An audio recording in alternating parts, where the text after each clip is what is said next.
Antes de comenzar con el video quiero recordarte una pequeña cosa. En dado caso que es la primera vez que te encuentres con este canal, déjame te explico muy rápido. Esa es simplemente una parte de una serie de videos que le estoy dedicando especialmente a Jujutsu Kaisen. Para ser más específico, esta es la segunda parte. En dado caso que no hayas visto la primera parte, te la estaré dejando en la tarjeta de aquí arriba o en la descripción. Muy importante, lee la descripción porque constantemente la estoy actualizando con las demás partes. También, en dado caso que el video te guste, te invito a que te suscribas, le des like y compartas, que con eso me ayudas a crecer de poco en poco. Y si gustas también puedes darte una vuelta por el canal para ver el demás contenido que tengo para ofrecerte. También te recuerdo que tengo dos redes sociales que son Twitter e Instagram. Te las estaré dejando aquí abajo en la descripción para que puedas seguirme por ahí. Te recuerdo nuevamente, leer la descripción es muy importante porque ahí estoy actualizando constantemente la información. Bueno, ya no les quito más de tiempo y los dejo con el video.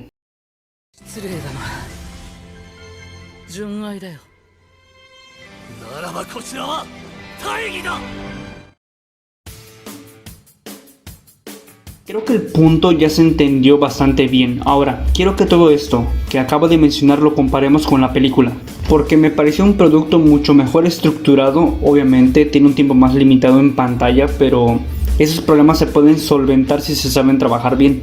Al principio de la película podemos ver ya el primer cambio, y este consiste en su protagonista, porque, gracias a Dios, no es Itadori. De hecho, tomaron la sabia decisión de que sea un protagonista completamente diferente, y esto debo decir que favorece a su drama. Más adelante les estaré hablando porque creo que Yuta se me hace un mejor protagonista que Itadori. La primera cosa positiva que se me viene a la mente que debo mencionar es el respeto que se le da a la tonalidad de la historia. La película sabe construir adecuadamente el tono serio que quiere transmitir, y no solamente lo construye, sino que lo demuestra en varias escenas que son sumamente crudas, como lo es la muerte de Rika. En el anime constantemente esto no se respeta. ¿A qué me refiero? Ya lo mencioné antes, de que de repente me saca un poco de la historia de que el protagonista se ponga a hacer chistes en medio de la batalla, y es como de bueno, ok, esto no es necesario. ¿Qué me aporta que me dé un chiste en medio de la batalla? No sé si la intención del autor en el anime es de que sea más relajado el ambiente, no sé si esa es la intención, pero es que, a ver, si me estás construyendo una escena de tal manera,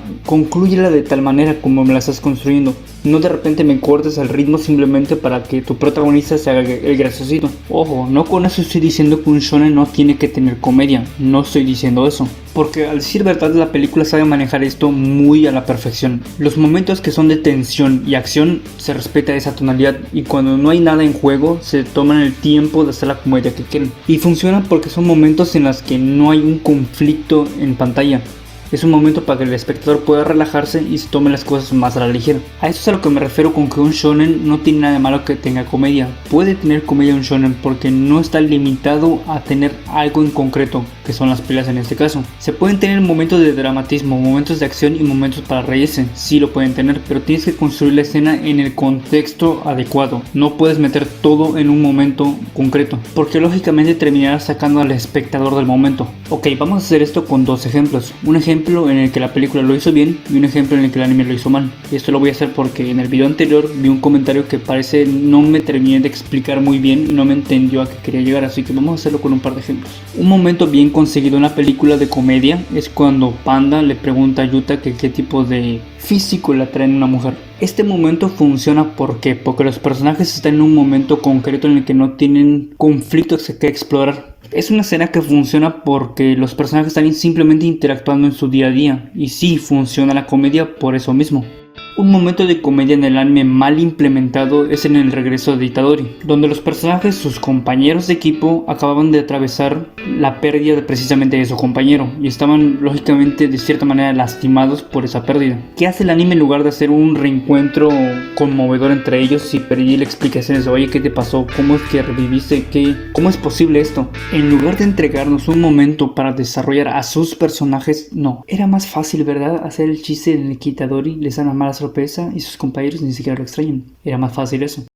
Supuestamente ocurriendo en la misma línea temporal, se nota el gran cambio de tonalidades, y para eso hay una explicación que al final se las voy a dar. Ok, creo que ya quedó muy claro este punto. Ahora quiero que pasemos a hablar de los personajes. Si en el anime Maki Young se me hacía bastante interesante y que tenía una buena base para evolucionar como personaje, aquí en la película simplemente me hizo reforzar esa opinión que tenía sobre ella. Ella funciona perfectamente tanto como personaje de apoyo como uno individual. Su relación con Yuta me parece muy bien construida, como cómo comienza rechazándolo del grupo a terminar aceptándolo, pero no simplemente porque se ve obligada a ello, sino porque va viendo las cualidades que él tiene y el potencial que puede aportar el equipo. Y aunque brevemente se nos explora su pasado y se nos da la misma explicación que se nos dio en el anime, funciona porque en base a su personalidad ya vas intuyendo que no hay algo muy bien entre ella y su familia. Una chica tan seria y que se reserva mucho de los demás, lógicamente indica problemas. Y cuando finalmente decide abrirse con Yuta, podemos llegar a empatizar bastante con ella. No solamente porque la película ya va explorando bastante ese tema que son el de las maldiciones y las familias. んだよ。いや、マキさんらしいと思って。僕は、マキさんみたいになりたい。強くまっすぐ生きたいんだ。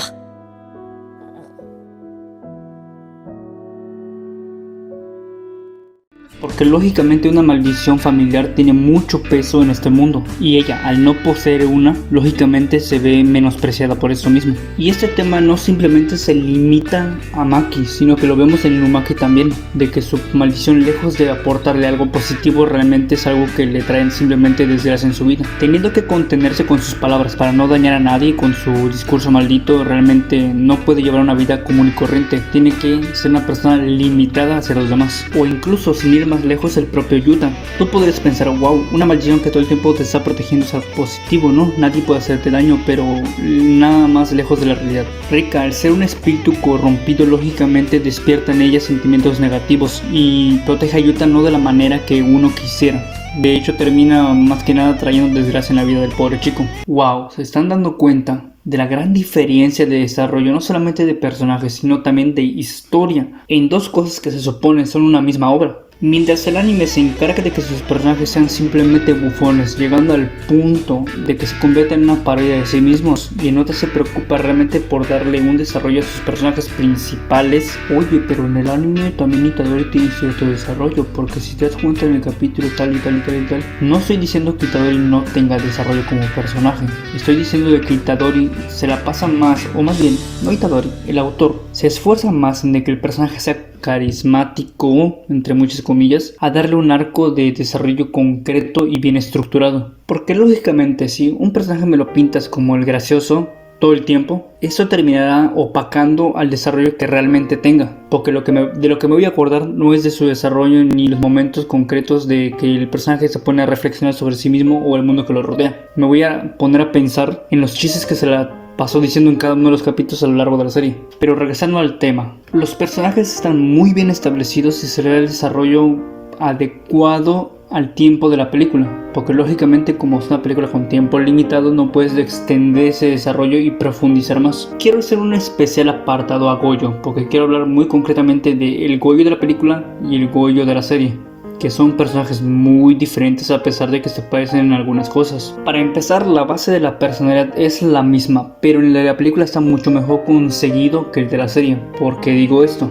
Mientras el de la serie manda a sus alumnos literalmente a que se suiciden, el de la película se ve un hombre mucho más centrado que sí, hace chistes pero en momentos muy concretos. De hecho, el personaje no es un bufón como el de la serie, y es un hombre tan centrado que en pleno ataque en la ciudad se dio cuenta del plan que tenía Geto y por ende actuó depende a la situación, mandando a sus alumnos a que regresen a la escuela a proteger a Yuta. El que el villano sea un amigo de Goyo realmente le da un peso más fuerte a las acciones que se debe de tomar, y por ende se ve un hombre más centrado y más sabio. Esto sumándole que no es el personaje rotísimo que te venden en la serie, sino que claramente tiene sus ciertas limitaciones, y esto está muy bien. Tienes un personaje que es fuerte pero no que rompe directamente con la obra. El Goyo de la película se me hace genuinamente carismático y no forzadamente carismático como lo hace en la serie, porque su carisma se basa simplemente en sus acciones y cómo su personalidad la emplea en ello. Porque no, chistes no es igual a carisma, son cosas que pueden ser parecidas pero no iguales. Ahora sí, voy a hablar del tema que dije desde el principio. ¿Por qué creo que Yuta es mejor protagonista que Itadori? No solamente lo digo por el obvio cambio que tiene el personaje alrededor de la película, porque lógicamente el personaje cambia. Pasa de ser una persona acobardada que tiene miedo constantemente de lo que Rika pueda hacer, a ser alguien que está dispuesto a entregar su vida para proteger a las personas que lo rodean, porque los vínculos que consiguió con sus compañeros, y no solamente con sus compañeros, con la escuela en sí, está muy bien llevado. Obviamente esto no se puede profundizar porque, como dije antes, esto es una película y tiene un tiempo limitado para desarrollar todos estos temas, pero en el tiempo limitado que consiguió esto está muy bien hecho. Podría incluso llegar a catalogarlo como un desarrollo bastante decente. Y ya no solamente hablo de esto por Yuta, sino por todos los personajes en general. Todos tuvieron un desarrollo bastante aceptable para el tiempo que tiene la película. Que si esto se hubiese desarrollado en una serie sería otra historia y posiblemente estaría aquí halagando muchísimo más la obra. El arco de Yuta, donde él logra aceptar que realmente la culpa de la maldición de Rika recae en él, es un arco muy bien llevado. Pasamos de una persona atemorizada y que huía de la responsabilidad que él había provocado a alguien que lo acepta y encima decide sacrificarse para un bien mayor. Y en todo este proceso la personalidad de Yuta se mantiene. Si te das cuenta, el personaje tiene acciones que tendría el personaje desde un inicio, solamente que lo único que cambia es la manera en la que él se autopercibe y percibe a los demás. Su manera de interactuar con el mundo ha cambiado, pero Yuta sigue siendo Yuta. Y este cambio es coherente y no se ve forzado por la tonalidad que nos quiere vender la historia, porque Jujutsu está planteada como una historia seria y cruda, y las acciones de sus personajes van acorde a este mundo planteado, cosa que la serie no sabe llevar adecuadamente, y Tadori todo el tiempo está haciendo tantos chistes que llega a un punto en el que se convierte en una parodia de sí mismo, opacando el desarrollo que pudo tener el personaje o el desarrollo que tiene actualmente por lo antes mencionado. Y te preguntarás, ¿cómo es posible de que la película sea tan superior a la serie? Esto tiene una explicación. Hasta donde yo pude investigar me di cuenta que Jujutsu Kaisen 0 originalmente estaba pensado como una especie de capítulo piloto. ¿Y qué es un capítulo piloto? Te estarás preguntando tú. Ok, una explicación rápida. Normalmente los capítulos pilotos sirven como una presentación simplemente para dar ideas de cómo quieren que una serie sea llevada. Se podría denominar como una especie de borrador de la serie. Esto es lo que Jujutsu Kaisen 0 originalmente era, pero ¿qué pasó?